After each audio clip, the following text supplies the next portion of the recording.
What does it take to be the best Minecraft PvPer? Is it their crazy movement, absurd CPS, or even secret techniques? Well, I'm glad you asked, because this guide covers everything. From beginner-friendly tips to secrets that no one has ever touched on, this is the ultimate Minecraft Bedrock PvP tutorial. But before we get into the juicy stuff, you have to understand the basics of Bedrock PvP. In any given fight, the winner is often the person who deals the most damage, which means that our main goal is to get the maximum amount of hits, while taking minimal damage, which may sound simple, but once you understand this simple yet effective concept, everything falls into place.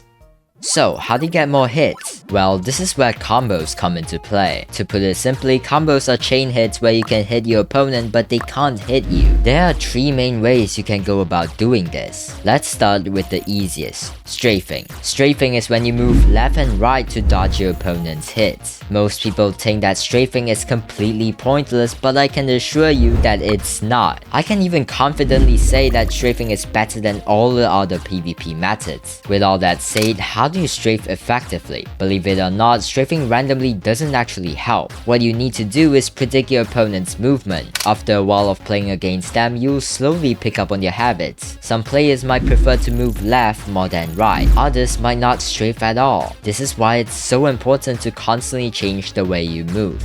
This messes up their aim and might even get you a combo.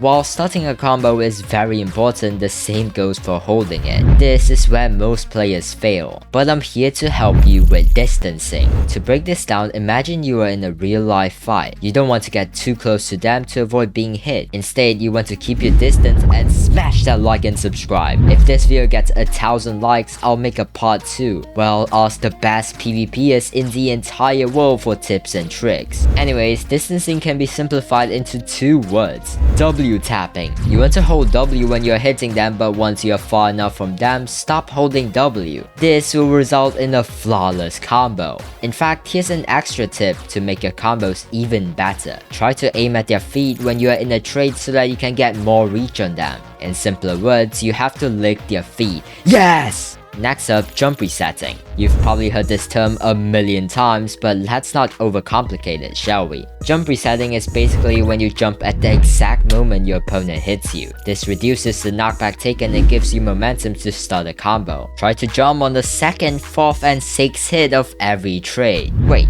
but why wouldn't you jump on the 1st hit? Well, let me tell you a story. Once upon a time, there was a kid named IShowSpeed. He wanted to get really good at Minecraft PvP, so he scoured the internet and came across jump resetting. He loaded into a game and spammed his jump button in every single trade. But to his surprise, he ended up being comboed most of the time. Frustrated, he smashes his PC and never touched Minecraft again. If only he watched Mousery, because then he would have learned that jumping on the 1st hit is pure stupidity. Sure, there are scenarios where jumping immediately will get you the edge, but in most cases you will end up in the sky. So you should only jump on the 2nd hit to minimize the chances of making mistakes. The only downside to jump resetting is that it's kinda hard. Spoiler alert, kinda is an understatement. You have to spend hours, days, or even weeks just to get the hang of it. So I've come up with a solution for you. For the past year, I've been using a secret technique that literally nobody talks about. This is counter strafing. I've mentioned this in all of my other tutorials, but I personally find this the best way to combo. It's a combination of strafing and jump resetting. As you approach your opponent, strafe the opposite way they do. You can also cut them off by moving in front of their strafe. But all of the mentioned techniques won't be useful if you don't have good settings. While settings are important, so many people overlook them, thinking that they are pointless. But the truth is, settings can make or break your PvP skills. This is especially true with sensitivity. A lot of people make a huge mistake by increasing the sensitivity to the maximum, thinking it will make their movements quicker, but I've actually found this to be extremely misleading.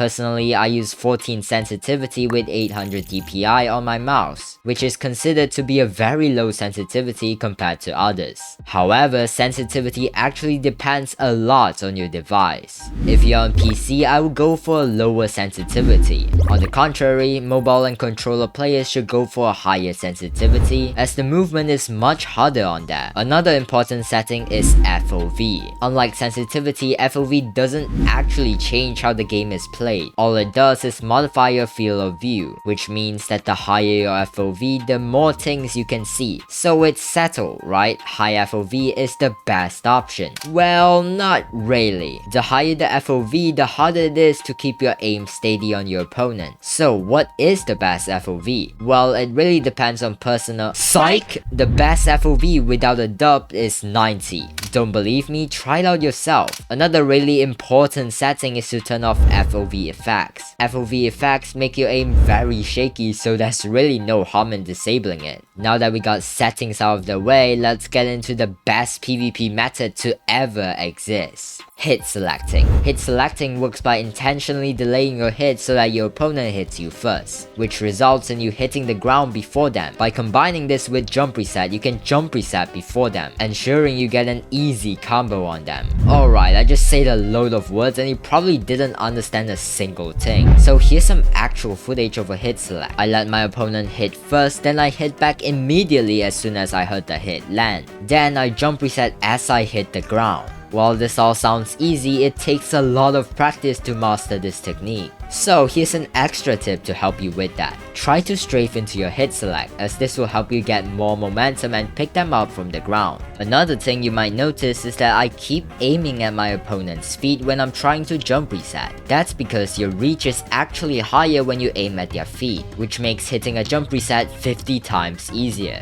Now that you know how to optimize your settings, W tap, counter strafe, jump reset, and hit select, it's time to talk about momentum.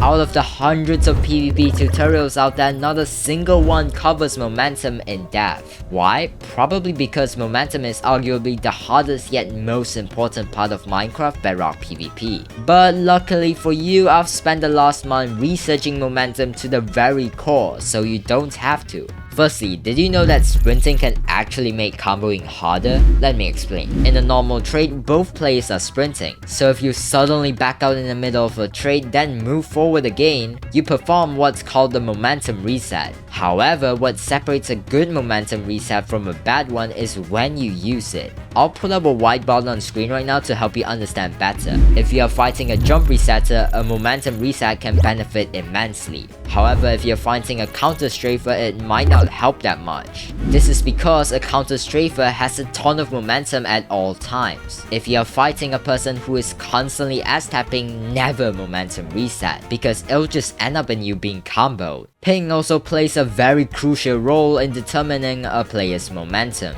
On high ping, you should always be sprinting forward so that you maximize the amount of momentum you have. On lower ping, you can try some cheeky ass tapping or counter strafing to gain more momentum. Never strafe on high ping because it will end up making your aim look like this. Spam clicking is also viable on high ping as it ensures you get the best hit registration possible. However, the same cannot be said for low ping players. I would always recommend low ping players to time their clicks instead of spamming. This gives you the best hit rag possible. All in all, always straight line when you are high ping and strafe more when you are low ping. And that wraps it up. Let me know down in the comments if this PvP guide was helpful. And if this video gets 1,000 likes, I'll make a part 2. Goodbye!